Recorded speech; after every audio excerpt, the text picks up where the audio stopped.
warahmatullahi wabarakatuh. Halo semua, perkenalkan kami dari kelompok yang beranggotakan saya sendiri yaitu Fikri Fadila dan juga ada teman-teman saya yang bernama Arum Aura Islami, Ajidanto Wicaksono, Kenia Azahra, Helen Hi, Muhammad Fikri Kurniawan dan juga Rifki Zidan. Jadi kita di sini akan menjelaskan dan mempresentasikan mengenai kasus yang lagi booming-boomingnya di dunia internasional, yaitu tentang diskriminasi umat Muslim Uighur di Cina dan juga peran internasional. Dalam video ini kami akan menjelaskan sedikit apa sih sebenarnya yang terjadi di sana, bagaimana sih peran internasional yang seharusnya menangani kasus ini, dan juga video ini akan kami upload di akun YouTube kami yang tersedia. Terima kasih. Baik, latar belakang terjadinya konflik Muslim Uighur di Xinjiang, Cina. Yang pertama, pemerintah Cina curiga etnis Uighur merupakan pemberontak. Nasib malang suku Uighur berawal saat Perang Dunia pecah. Saat itu warga Xinjiang, termasuk Uighur, berusaha untuk bergabung dengan Soviet. Namun usaha mereka tak berhasil karena pasukan nasionalis kiriman Beijing akhirnya kembali memaksa warga Uighur untuk kembali bertahan dalam wilayah kedaulatan Republik Rakyat Cina pada tahun 1949. Sejak itu, warga Uighur dicap punya kecenderungan memberontak oleh petinggi di Beijing. Kebijakan ekonomi Cina yang mengutamakan etnis Han makin memperburuk suasana. Kemudian yang kedua, curiga Uighur ingin lepas dari Republik Rakyat Cina. Pemerintah Cina juga menaruh rasa curiga pada suku Uighur. Mereka dianggap ingin melepaskan diri dari Republik Rakyat Cina. Ditambah lagi, muncul isu diskriminasi dari lembaga Human Rights Watch yang mengatakan lebih dari 10 juta suku Uighur dipersulit untuk membuat paspor. Jika warga Han dengan mudah melenggang ke luar negeri, tugas imigrasi mewajibkan mereka menyerahkan puluhan dokumen serta wawancara untuk memeriksa apa sih ideologi politik mereka. Kemudian yang ketiga, dituduh masuk jaringan teroris. Akibat diskriminasi tersebut, bangsa Uighur menyerang balik bangsa Han. Sasaran utamanya adalah petinggi dan para pejabat dari etnis Han. Serangan paling keras terjadi pada Januari 2007. Diperkirakan ada 18 suku Uighur ditembak mati dengan tuduhan bergabung dengan jaringan teroris internasional. Bahkan ada serangan militer ke beberapa kampung yang dituding sebagai serangan teroris. Namun, hal itu dibantah oleh birokrat Partai Komunis yang masih berkuasa di Cina. Nanti saya akan menjelaskan tentang penyebab terjadinya konflik terhadap Muslim Uighur dan diskriminasinya serta tanggapan dunia internasional. Yang pertama ialah pemerintah Cina curiga etnis Uighur pemberontak. Nasib malang suku Uighur berawal saat Perang Dunia pecah. Saat itu warga Xinjiang termasuk Uighur berusaha bergabung dengan Soviet. Namun usaha mereka tak berhasil karena pasukan nasionalis kiriman Beijing akhirnya kembali memaksa warga Uighur bertahan dalam wilayah kedaulatan RRC pada 1949. Sejak saat itu, warga Uighur dicap punya kecenderungan memberontak oleh petinggi di Beijing. Kebijakan ekonomi Cina yang mengutamakan etnis Han makin memperburuk suasana. Yang kedua ialah curiga Uighur ingin lepas dari RRC. Pemerintah Cina juga menaruh rasa curiga pada suku Uighur. Mereka dianggap ingin melepaskan diri dari RRC. Ditambah lagi, muncul isu diskriminasi dari lembaga Human Rights Watch yang mengatakan lebih dari 10 juta suku Uighur dipersulit untuk membuat paspor. Jika warga Han dengan mudah melanggar ke luar negeri, petugas imigrasi mewajibkan mereka menyerahkan puluhan dokumen serta wawancara untuk memeriksa ideologi politik mereka. Yang ketiga ialah dituduh masuk jaringan teroris. Akibat diskriminasi tersebut, bangsa Uighur menyerang balik bangsa Han. Sasaran utamanya adalah para aparat dari etnis Han. Serangan yang paling keras terjadi pada tahun 2007. Diperkirakan ada 18 suku Uighur ditembak mati dengan tuduhan bergabung dengan jaringan teroris internasional. Bahkan ada kabar serangan militer ke beberapa kampung yang dituding sebagai serangan teroris. Namun hal itu dibantah oleh birokrat Partai Komunis yang masih berkuasa di Cina. Sekian penjelasan dari saya, semoga dapat dimengerti. Terima kasih. Selanjutnya adalah bentuk-bentuk diskriminasi terhadap Muslim minoritas Uighur. Isu diskriminasi terhadap etnis Uighur telah senter sejak tahun 2014. Bentuk diskriminasi ini tertuang dalam bentuk kebijakan yang diskriminatif oleh pemerintah Cina kepada Muslim Uighur. Yang pertama yaitu dimulai dengan adanya pembatasan kelahiran terhadap Muslim minoritas Uighur di Xinjiang sejak tahun 2014. Berdasarkan Human Rights Watch, di awal reformasi ekonomi Tiongkok pada tahun 1978 setelah pemaksaan KB, jumlah penduduk Uighur anjlok menjadi 42%. Kedua adalah pemaksaan pindah etnis Tiongkok Han ke Xinjiang pada tahun 1776. Hal ini menyebabkan menurunnya etnis Uighur. Menurut sensus pada awal abad ke-19, 75% penduduk Xinjiang merupakan etnis dari Uighur. Yang ketiga adalah larangan memakai jilbab di ruang publik. Yang keempat, Ketika menikah dengan upacara agama, maka penduduk Uighur akan dikenakan hukuman denda sebesar $353. Yang kelima adalah bagi yang tidak mau meminum minuman beralkohol, merokok, ataupun tidak mau memakan makanan yang haram, maka akan dikategorikan ke dalam kelompok radikal oleh pemerintah Tiongkok. Berikutnya adalah yang keenam. Yang keenam adanya larangan berpuasa. Pemerintah Cina berdasarkan keterangan dari komunitas Muslim Uighur melarang anggota partai, pegawai negeri, siswa, mahasiswa, atau juga guru untuk melaksanakan ibadah puasa. Yang keenam adalah larangan berpuasa. Pemerintah Cina berdasarkan keterangan dari komunitas Muslim Uighur melarang anggota partai, pegawai negeri, mahasiswa, siswa, ataupun guru untuk melaksanakan ibadah puasa. Negara tirai bambu ini berdalih untuk mengontrol agama yang dianut oleh warganya. Namun, bagaimana bisa pemerintah dapat ikut campur dalam hak asasi yang dimiliki oleh rakyatnya sendiri? Lebih parahnya lagi, ada wacana yang mengharuskan adanya jaminan agar anggota keluarganya tidak ada yang menjalankan puasa. Selanjutnya yang ketujuh adalah adanya kekerasan dari pemerintah terhadap Muslim Uighur yang terkonsentrasi di kawasan Xinjiang Barat Laut. Merupakan orang minoritas yang tinggal berdampingan dengan penganut agama lain yang ada di Tiongkok. Namun, menurut beberapa sumber, Muslim Uighur ini sering menerima tindak kekerasan dari pemerintah setempat. Sayangnya, tindak kekerasan ini tidak mempunyai banyak bukti. Media massa di Cina bungkam dan menutup berita yang berhubungan dengan Muslim Uighur. Banyak pihak yang beranggapan bahwa pemerintah setempat ingin menghapus identitas dan budaya Muslim di Uighur. Yang kedelapan adalah kebijakan yang mengharuskan Muslim Uighur untuk menjual minuman beralkohol. Berbagai tindakan represif dan diskriminasi juga sering dirasakan oleh para Muslim Uighur di bulan Ramadan. Yang ke-10 adalah kebijakan yang dibungkus dalam agenda untuk memerangi terorisme. Jika begini, bukankah pemerintah Cina telah mencap.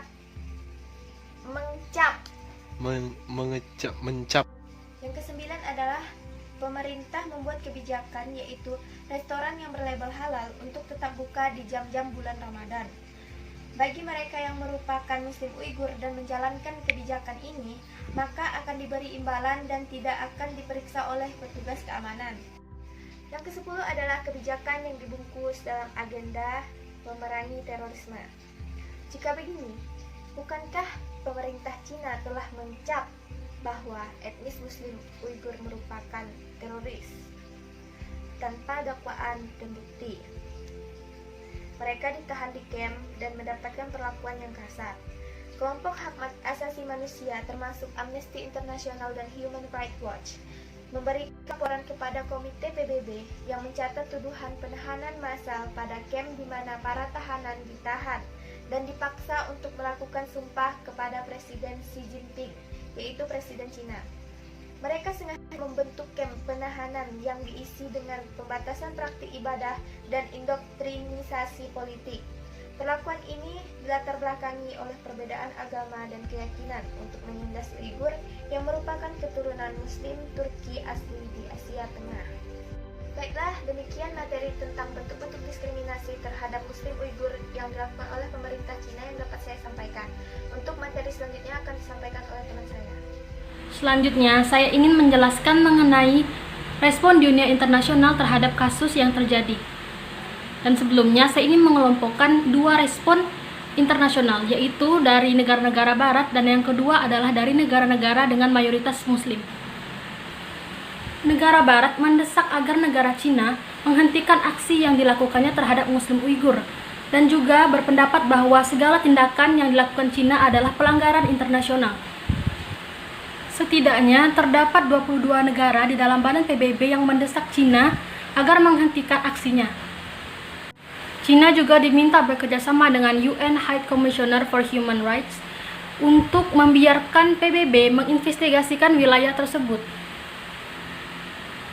Saya akan membacakan negara-negara yang mendesak Cina dalam aksinya tersebut. Di antara lain adalah Australia, Austria, Belgia, Kanada, Denmark, Estonia, Finlandia, Prancis, Jerman, Islandia, Irlandia, Jepang, Latvia, Lituania, Luxembourg, Belanda, Selandia Baru, Norwegia, Spanyol, Swedia, Swiss, dan juga Inggris.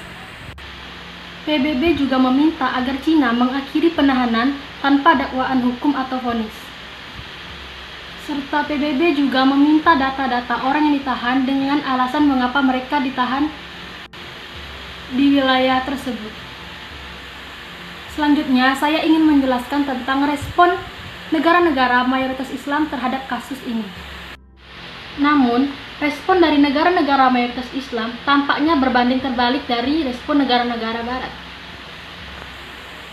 Mereka cenderung bungkam karena ada alasan, yaitu mempertimbangkan politik dan juga ekonomi, serta kebijakan politik luar negeri.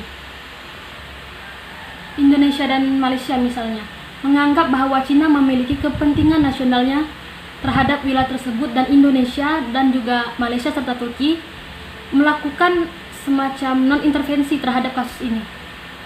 Kepada negara Turki, Cina malah meminjamkan uang kepada negara Turki untuk menstabilitaskan ekonomi yang ada di negara Turki sendiri.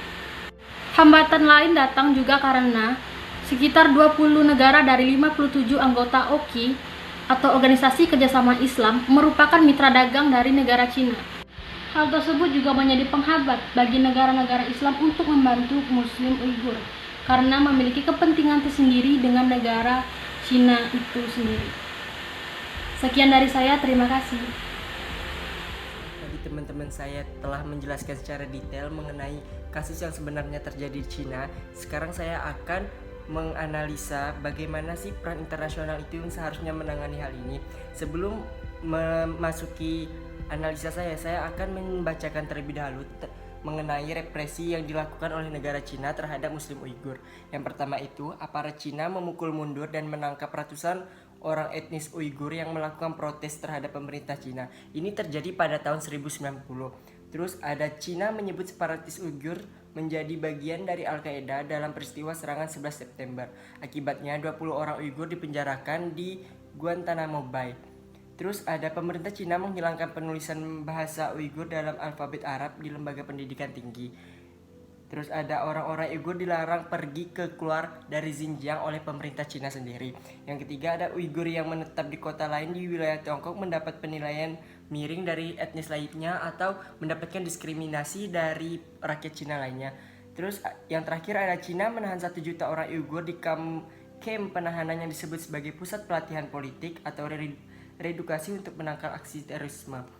Seperti yang kita tahu bahwa ini sangat terjelas bahwa sudah terjadi diskriminasi dan pelanggaran HAM berat yang dilakukan oleh pemerintah Cina atau rakyat mayoritas Cina terhadap Muslim Uighur ini. Terus bagaimana sih peran internasional seharusnya? Saya melakukan analisa saya, peran yang seharusnya dilakukan dunia internasional.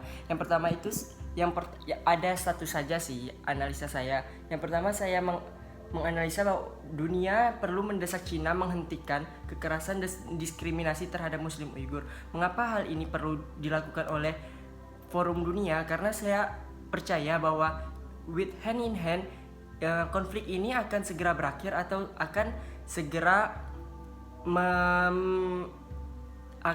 mendapatkan jalan akhirnya. Tapi kembali lagi ke kebijakan Cina, bagaimana Cina mengambil keputusan atau kebijakan akhir dari permasalahan ini. Karena forum internasional atau dunia internasional hanya bisa menyuarakan atau menyuarakan bahwa ini sudah terjadi pelanggaran HAM berat atau diskriminasi. Jadi kembali lagi ke pemerintah Beijingnya. Pemerintah Beijing perlu melihat representasi Islam yang damai. Salah satunya yang sangat memainkan peran ini yaitu Xinjiang Islamic Institute. Sebab jika isu terorisme dengan separatisme itu dibungkus dengan isu agama, maka yang jelek itu nama Islamnya sendiri. Semua kebudayaan Islam akhirnya dianggap separatisme dan dianggap jelek. Semua yang dilakukan oleh umat Islam itu dianggap jelek oleh negara-negara yang mungkin anti-Islam. Jadi begitu menurut saya. Terima kasih. Assalamualaikum warahmatullahi wabarakatuh. Sebelumnya perkenalkan, nama saya Rifki Fajri Isnaini Zidan, Prodi Ilmu Hubungan Internasional Angkatan 2018. Nah, pada kesempatan kali ini saya ingin memenuhi tugas dari makul minoritas, yang dimana kelompok saya akan membahas tentang diskriminasi umat muslim Uighur dan respons dunia internasional. Untuk bagian saya akan membahas lebih spesifik kepada dampak dari diskriminasi umat muslim Uighur tersebut. Yang pastinya konflik ini nih terdapat berbagai respons serta kecaman oleh dunia internasional. Untuk dampak yang pertama, Duta Besar 37 negara di PBB mengeluarkan surat tandingan atas kecaman terhadap perlakuan RRC kepada Muslim Uighur yang sebelumnya dilayangkan oleh 22 perwakilan negara lainnya. Kali ini, surat dukungan terhadap kebijakan RRC di Xinjiang tersebut justru datang dari negara-negara mayoritas Muslim seperti Arab Saudi dan negara-negara Teluk. Surat tersebut dikirimkan oleh Dewan HAM PBB dan Komisioner Tinggi HAM PBB Michelle Bachelet.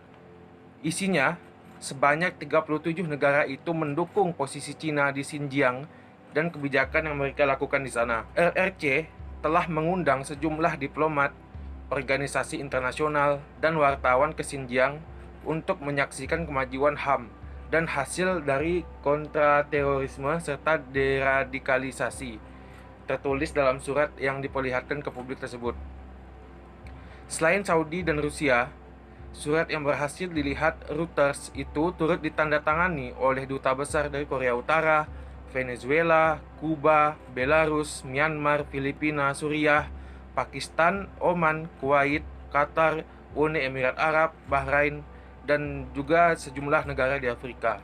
Sejumlah tantangan besar terorisme dan ekstremisme Cina telah melakukan serangkaian tindakan anti-terorisme dan deradikalisasi di Xinjiang, termasuk mendirikan pusat-pusat pendidikan dan pelatihan kejuruan, tertulis dalam surat itu. Dalam surat itu juga dikatakan bahwa keamanan telah kembali ke Xinjiang. HAM orang-orang dari semua kelompok etnis di sana pun telah dilindungi.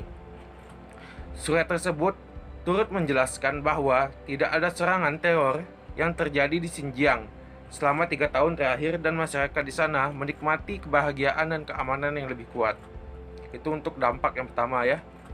Dan untuk dampak yang kedua, Senat AS menyetujui rancangan kebijakan yang akan menekan perlakuan buruk Cina atau diskriminasi terhadap Muslim Uighur di Xinjiang.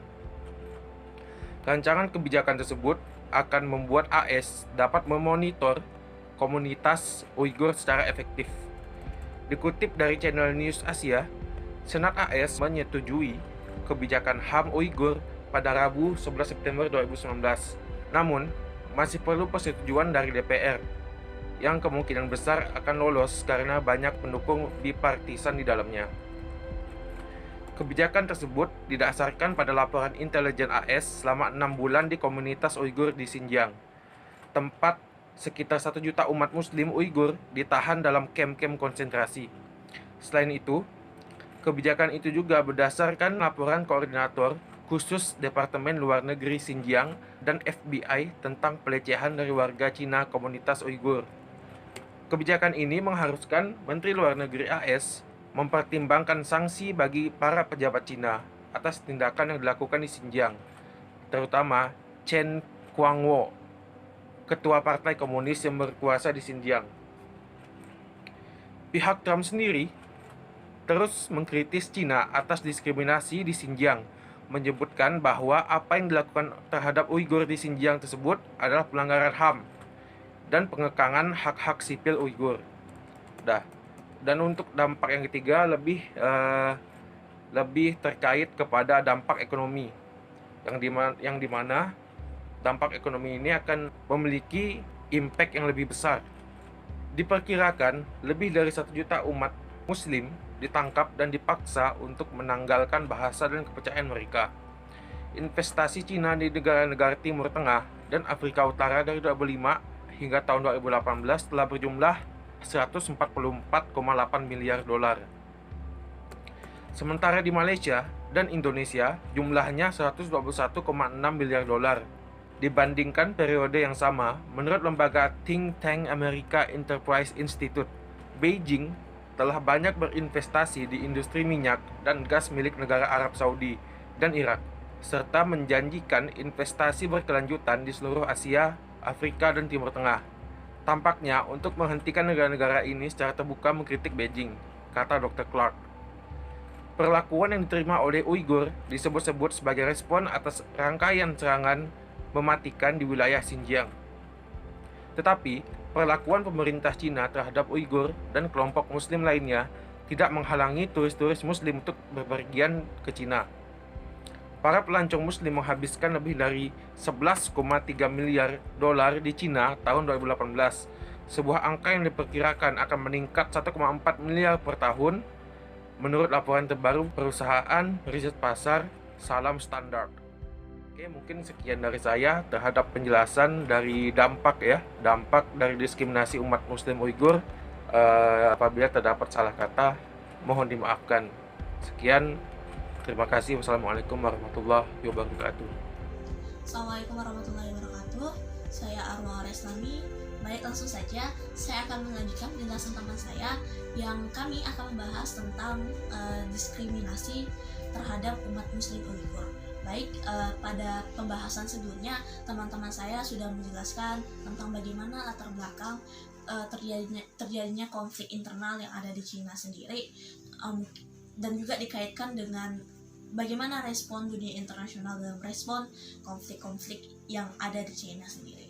Baik, sekarang saya akan mengkaitkannya dengan fenomena pandemi atau COVID-19 yang saat ini sedang menjadi ancaman internasional, bahkan seluruh dunia sedang sama-sama untuk menanggulangi keberadaan dari virus ini. Kita tahu bahwasanya pandemi ataupun COVID-19 merupakan virus yang asal-muasalnya berasal dari negara Cina itu sendiri. Makanya perlu kita mengkaitkannya dengan fenomena ataupun dengan konflik yang sudah terjadi sebelumnya di China sendiri, yaitu konflik Muslim Uighur. Kita tahu bahwasanya konflik Muslim Uighur pada saat hari ini belum terselesaikan, apalagi China ditambah dengan konflik ataupun fenomena dari COVID-19 itu sendiri bahkan mematikan banyak nyawa yang ada di China sendiri. Baik teman-teman, saya akan menjelaskan 5 poin penting. Yang pertama, mungkin belum masuk kepada suasana ataupun belum masuk kepada kondisi dari masyarakat yang ada di daerah Muslim, yang ada di daerah Uighur sendiri. Baik, sebenarnya ada dua, berdasarkan data yang telah kami dapatkan, ada 2 analisis yang bisa kita jadikan sebagai tolok ukur bagaimana cara mengatasi suatu konflik. Kita coba membandingkan antara konflik Muslim Uighur dengan pandemi. Kita tahu bahwasanya dunia saat ini sedang bergotong royong. Dunia saat ini sedang bekerja sama untuk menyelesaikan kasus COVID-19 ini.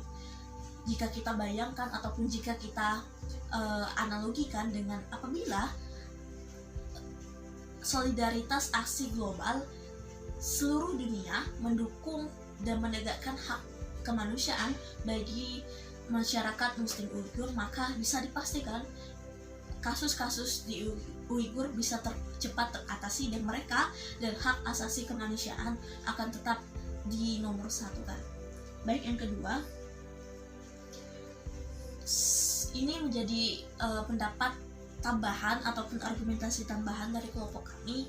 Penyebab kita tahu bahwasanya dibongkarnya kasus kekerasan pada Muslim Uighur diakibatkan karena bocornya dokumen negara pemerintahan China itu sendiri yang dinilai sangat rahasia di mata publik, di mana di sana mengungkapkan bagaimana kekerasan yang terjadi pada masyarakat Muslim Uighur, penahanan yang terjadi karena perbedaan ideologi yang dianut oleh masyarakat dengan pemerintah ataupun dengan masyarakat mayoritas yang ada di China. Baik, untuk selanjutnya, berdasarkan data yang kami sudah dapat, ada 2 kemungkinan kondisi dari masyarakat Muslim Uighur itu sendiri. Yang pertama, ada data yang menunjukkan bahwasanya masyarakat Muslim Uighur hari ini tidak ada satupun yang teridentifikasi ataupun yang terinfeksi terkena virus corona. Hal ini dikarenakan masyarakat Uighur, khususnya Muslim, sangat menjaga sisi kesehatan yang mereka miliki, seperti wudhu, seperti mencuci tangan dan sebagainya. Yang kedua, ada di lain sisi ada yang menyatakan bahwasanya ada dua masyarakat yang teridentifikasi dari masyarakat Uighur mengidap COVID-19, apalagi ditambah dengan kondisi tahanan atau pengisolasian yang kurang memadai, dengan kondisi yang kotor, dengan sanitasi yang tidak terjaga, dengan makanan yang buruk gizi, dan berbagai ancaman-ancaman lain seperti penyakit-penyakit yang saat ini masyarakat yang saat ini berada di tahanan sedang menimpa penyakit. Kita tahu bahwa kita bisa bayangkan bagaimana nasib mereka ketika COVID-19 ini sedang menyerang di negara China, sedangkan di lain sisi mereka hari ini sedang memperjuangkan hak kemanusiaannya, memperjuangkan hak beragamanya. Baik, mungkin sekian dari kelompok kami. Apabila ada kesalahan, kami mohon maaf. Semoga bermanfaat. Wassalamualaikum warahmatullahi wabarakatuh.